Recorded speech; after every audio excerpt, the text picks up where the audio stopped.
On räägitud sellest, et tuleks teha ravimid kas intravenoosselt või intraossaalselt. Intraossaalseid ravimi manustamise võimalusi on tegelikult uuritud juba aastakümneid. Ja praegusel ajal maailmas on nagu kaks valdavat intraossaalset manustamise meetodit. Üks on selline meetod, kus ostate trelli otsa käivad spetsiaalsed nõelad ja sellega siis nagu puuritakse see nõel luusse. Ükskõik kas siis õlavarreluusse siia keskele või sääreluusse või kui iganes maleoolusesse või raadiusesse. Ja teine meetod on see püstolmeetod. Teil on püstol? Minu üldse. Plaanite osta? Sa olid eile ütlenud, et peaks sellest rääkima. Et põhimõtteliselt luunõela meetod, see ei ole kallis. Kui võtta nii, et kui arvu seda vaja läheb, siis 1600 krooni, mis 2 nõela maksavad, võiks mulle ära ostetud. See tütarlaps tuleb kindlasti teile õpetab seda veel üle, aga see on jälle üks asi, mida tuleb korduvalt õpetada. Et kõige parem positsioon selle luunõela tabamiseks on siis sääreluu. Selleks, et see positsioon üles leida, selle jala selle niimoodi jalgade vahele. Kolmandaks, me otsime üles sääreluu kõpruse, sääreluu, tunnete siin seal all on köprus ja siin on 2 erinevat positsiooni. Olgu öeldud, et kui see luunõela lahti teete selle karbi või selle steriilse pakendi, sellist pakendit kaasas ei ole, siis seal on alati spikker kaasas. Lastele, täiskasvanutele. Nüüd on see tekst natuke suuremaks läinud. Algusest oli väga sellises kirbu sita kirjas. Kurat, mis seda siin kirjutab. Praegu on tekst läinud oluliselt paremaks. Ja siin on ära näidatud, kuidas siis seda tegevust teha, kui ta on teil meelest läinud.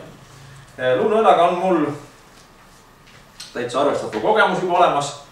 Meil on olnud ka probleeme, miks pärast see luunõel välja ei ole edukalt toime tulnud. Aga põhimõtteliselt tegemist on väga lihtsa meetodiga. Meil on oluliselt lihtsam teha kui näiteks veini funktsiooni. Luunõela õpetada on palju lihtsam. Siin midagi väga eksida ei ole. Viimases praktikumis, Tartu Kiirabi praktikumis, me teeme Tartus umbes samasugused asju, samasugused praktikume, lasi üks kolleeg küll nõela kätte endale kogemata. See ei ole sügav vigastus, aga ta pigmiselt vigastas oma kätt. Mõte on selles, et me siis peaksime ostma endale 2 nõela, soetama. Sinine nõel on täiskasvanule, oranž või punane nõel on lastele.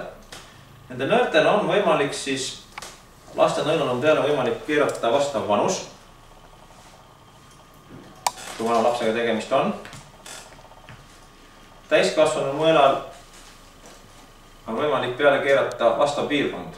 Meil on ta keeratud algselt proksimaalse tiibia peale, ehk siis selle ülemise tiibia otsa peale. See protseduur võiks olla steriilne. Need tüsistused, mis selle protseduuriga on kaasanud, on põhimõtteliselt, esimesel kohal on kindlasti luupõletik, osteomüeliit, aga nad on väidetavalt kõik ilusti paranenud. See protseduur väidetavalt ei ole väga valust, aga minu kogemus ütleb, et on küll. Et pärast seda luunõela laskmist hakkas inimene ennast ikka väga aktiivselt liigutama. Enne seda ta lubas endaga teha mis iganes. Ja selle vastu on ka abinõu, et tuleb teha talle sinna siis lidokeiini. Ja mõte on siis see, et see jalg, ükskõik missugust luumeetodit või ostate trelli meetodi. Et Eestis müüri on üks, aga lihtsalt selle meetodi eelis on see, et see on odavam. See trell läheb teil maksma kuskil 3-4 krooni, need saate 1500 kätte. Ja et me paneme jala 90 kraadise nurga alla, me puhastame selle piirkonna ja meil on võetud valmis 2 süstalt. Ühes süstlas, üks süstal on tühi, see võiks olla tegelikult väiksem, mingi 5 või 2 süstal. Ja teises süstmas on siis 10–20 milliliitrit kas füsioloogilist lahust või kui patsient on teadvusel, siis võiks olla siin lidokeiini arvestusega umbes 0,5 milligrammi kilogrammi kohta. Kui ta on näiteks 100 kilone, siis 50 milligrammi lidokeiini ja vesi peale 20-ni. 2 süstalt ja kindlasti ära täidetud ka tilgasüsteem. Luunõelte puhul võiks see tilgasüsteem olla survekotiga. Hea, kui te panete selle tilgasüsteemile vahele siis mingi kraani, sellepärast et tänapäeva tigasüsteemidel ei saa süstida muidu. Kui tahate rohtu teha, siis te peate hakkama seda lahti keerama. Siia võib teha kõiki ravimeid, mida me kasutame. Neid, seda välja aspireeritud aspiraadist võib võtta biokeemilisi analüüse. Ja no ma ütlesin, tüsistuste protsent on väike. Põhiline tüsistus, mis meil on ilmnenud, on see nõel tehniliselt ebaõieti pandud ja ei ole saanud sealt teha ravimit. Ehk on toimunud siis olukord, kus põhimõte on selline. Me laseme vedrunõelaga vastavast sügavusse sisse inimesse sellise nõela, mis tungib siis sinna sääreluu platoosse, kus ta tungib siis luuüdisse, see nõel lüüakse sisse kiiresti ja selle nõela sees on siis siukene see nõel koosneb kahest osast. Üks on siis see kanüül ja teine on siis see mandräär või nõel. Ja kui me teeme siin valesti, me laseme ta mingi väikse nurga all või ta ei ole korrektselt vastas, siis võib see nõel minna 2 korra, lased selle luusse ära, aga see nõel siit välja ei tule kanüüli seest. Seda vältida, selleks tuleb siis mõnda asja teada. Üks asi on see, et selle nõelaga, ma tahaks seda nõela kellegile lasta otsa ette. See on praegu püstol, siin on splint peal, ta on praegu ohutu. Ja meie kolleeg tegi siis niimoodi, võttis splindi ära, pani nõela tagurpidi kätte ja lasi see endale pihku. Suur ähming. Mitte ähming, aga rahulikus situatsioonis. Et selleks, et see nõel siit välja lendab, ma eemaldan splindi ja vajutan siia, vajutatakse seda nõela niimoodi kokku. Ta on peos, niimoodi vajutan, nagu kokku. Nüüd lendab siit nõel välja. Kui see reist on nüüd õige, ma ei tea, need on treeningriksad, nad on natuke välja veninud, siis see nõel tegelikult ei lenda siit niimoodi tšuhti minema. Vaid see nõel kukub siia ette. Vaatame, kas see on õige. Jäänud välja. Vale. Tegelikult ma olin jama sellega, et ütles, et ta ei lenda välja. Ja siis ma olen ühe korra demonstratsioonil lasknud niimoodi, ütlen, et see nõel ei lenda välja, aga tegelikult kurat lendab välja. Ja siis oli inimestel hirmu palju. Et mida ta räägib, et ise räägib, et ei lenda välja, aga näed, nüüd pani meil siin minema ja purustas meil siin seinamaterjali. Põhimõtteliselt see nõel kukub siia ette. Ja ei tohiks nendes originaalnõeltes, mitte nendes treeningnõeltes, ta ei tohiks välja lennata, vaid ta kukub siia ette nüüd plotsti. Selleks, et ta midagi sisse läheks, et ta kudedesse sisse tungiks, tuleks panna see nõela ots vastu kudet. Kindlalt hoida vastu kudet. Nii kui on väike nurk, nii ta oma hoogu kohe pidurdab. See on turvalisuse pärast.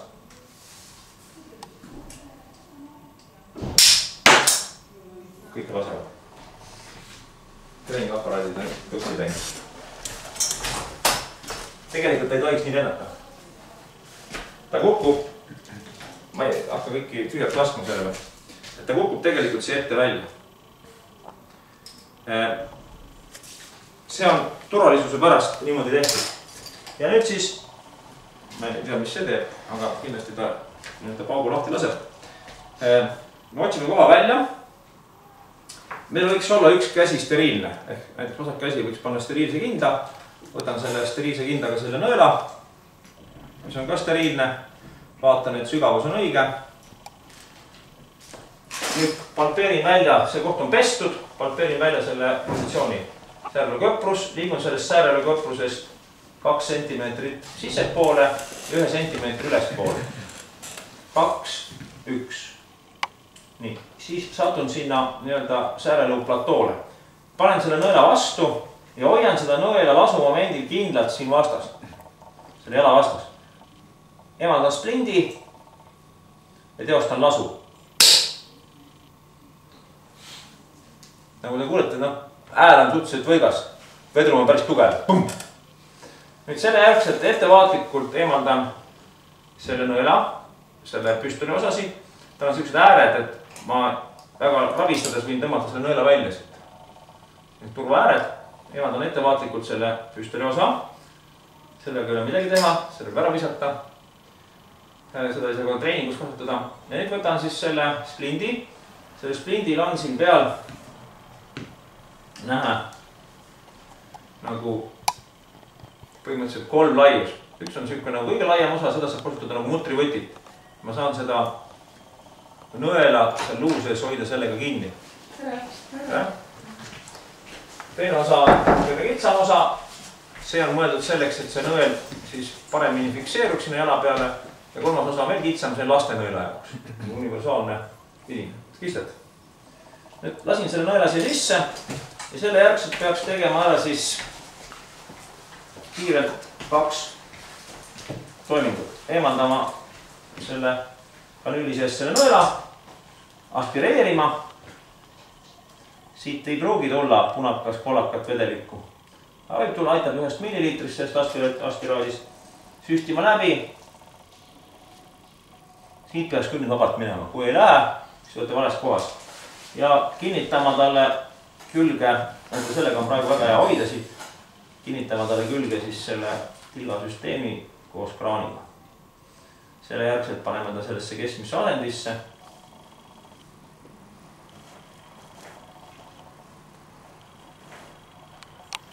Ja tõmbame ta plaasteribadega mõnusasti kinni. Ja siia võib üle kanda siis lauseid, siia võib teha ravimeid, mida iganes. Lihtne protseduur. Jah, üks siuke kanüül maksab 800 krooni, väga kordne. Kindlasti suhteliselt kallis. Need näited ei tulnud täna hästi välja, turvalisuse mõttes ta ei tohiks välja lennata siit, ta vaid kukub siia ette. Treeningseadmetel oleme neid juba sadu kordi kasutanud, võib juhtuda, et ta ei näita seda, aga see tähendab seda, et ei või neid peos hoida. Teile nad ei tee midagi. Ja kogu pidu. Laste puhul on see anatoomiline positsioon natuke teine. Lapse sääreluul te otsite selle sääreluu kõhkluse ülesse.